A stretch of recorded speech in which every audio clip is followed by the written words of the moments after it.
मालवीय नगर स्थित forest stay hotel में आज सुबह तड़के सुबह 9 बजे भयंकर आग लगी, जिसकी वजह से अभी तक जो आंकड़े निकल के आ रहे हैं उसमें 21 लोगों की मौत भी बताई जा रही है। तमाम लोग ऐसे हैं जो कि घायल भी हो चुके हैं। मेरे पीछे के एक बार नज़ारा देखिए कि क्या ऐसे पॉश इलाके में इतना बड़ा होटल खोलना क्या सही है।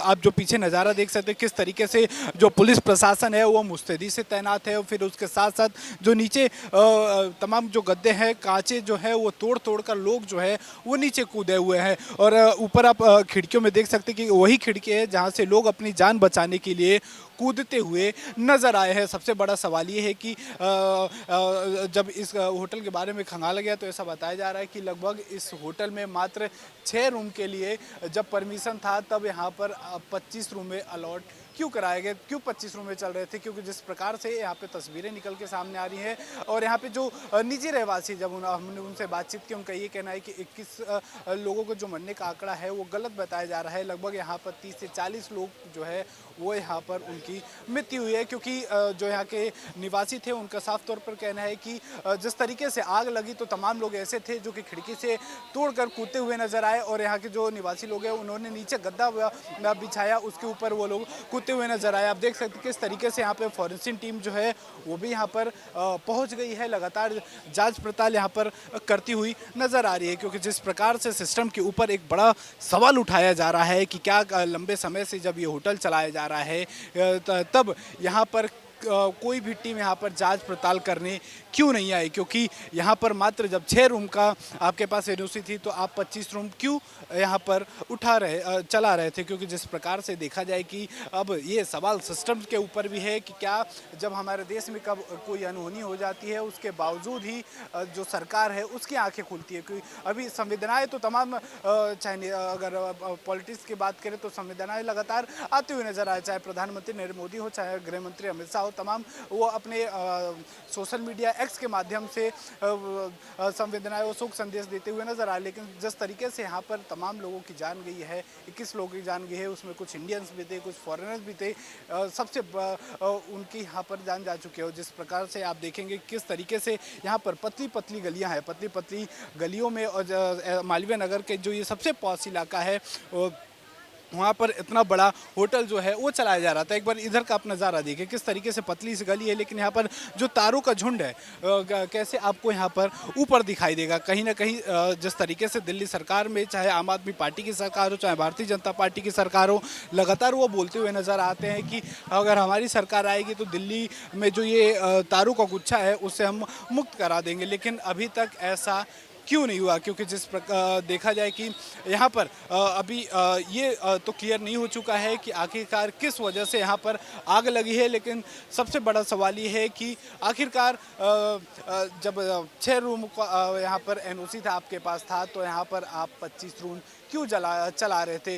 क्योंकि जिस प्रकार से यहाँ पे जो स्थायी और निवासी लोग थे उनका साफ तौर पर कहना है कि जो चाहे फायर ब्रिगेड हो गई चाहे पुलिस प्रशासन हो गई, हम लगातार उनको फ़ोन कर रहे थे, लेकिन वो 1 घंटे बाद अगर वो जल्दी आते तो तमाम कई लोग ऐसे हैं जिनकी जान अभी बच सकती थी।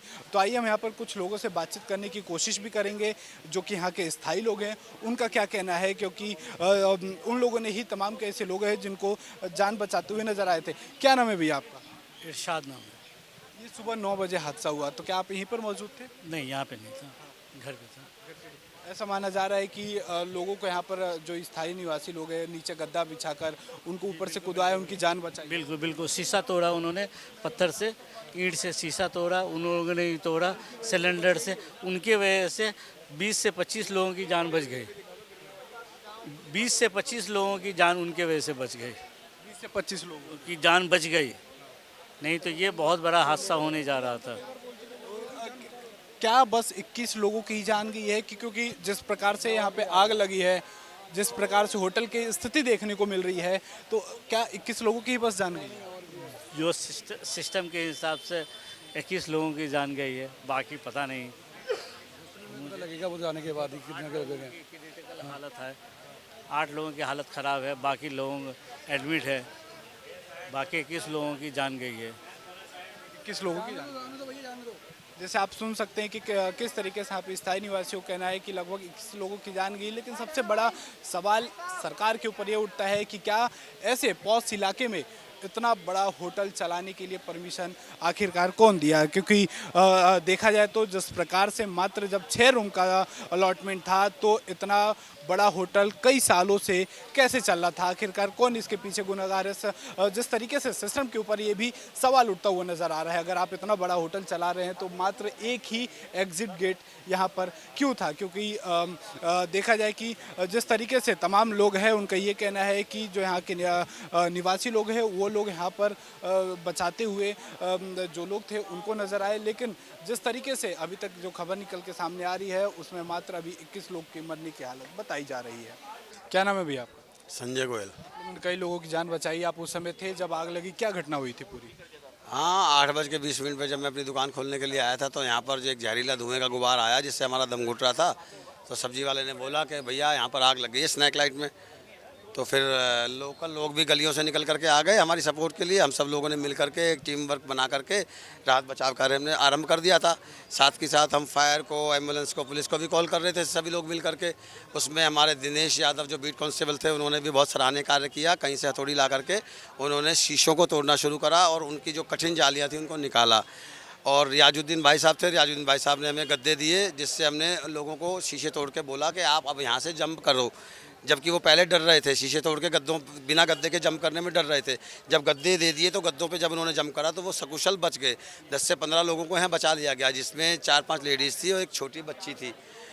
उसके बाद जब फायर ब्रिगेड वाले आ गए और जब आग ने अपना भयानक मंजर दिखाना शुरू कर दिया था तो हम लोग दूर हट गए। तो फायर ब्रिगेड वालों ने जब अपने उससे गाड़ी आई, जब उससे आग बुझाई, आग पे कंट्रोल पा लिया, उसके बाद फायर ब्रिगेड वालों ने हमें जाने की अनुमति नहीं दी कि लोकल लोग अंदर नहीं जाएंगे। सारे पुलिस वालों को बुलाया कि आप सब लोग अंदर चलिए, हर फ्लोर पर लोग हैं, क्योंकि यहाँ पर 20 से 25 कमरे बताए जा रहे हैं और 60 से 70 लोग अंदर थे, जिसमें से 10 से 15 लोग जंप करके उतर गए थे और बाकी 30-40 लोग अंदर थे।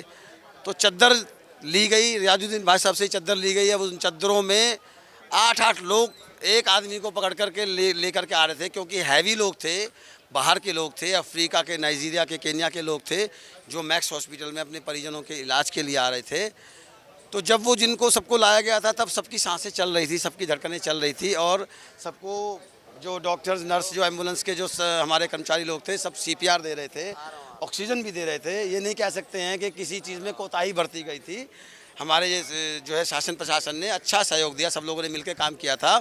और उसके बाद एम्बुलेंस में एक जन को भेजा जा रहा था, ये भी नहीं कि ठूसा जा रहा था, जो मेरे आंखों देखे हाल है कि आप क्या कहे कि एक एम्बुलेंस में बहुत सारे लोगों को नहीं। एक एम्बुलेंस, एक व्यक्ति निकला, ऊपर से लाने में टाइम लग रहा है तो भगाओ, एक और लाओ, भगाओ। और आसपास के सभी हॉस्पिटल्स में रेफ़र किया गया।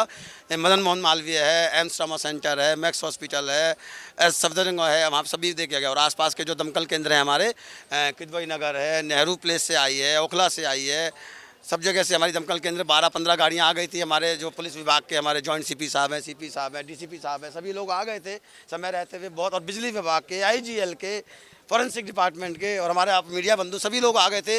जिससे जो हुआ, पड़ोसियों ने सब दरवाजे खोल दिए, जिसको जो मदद चाहिए मिली हमें मदद।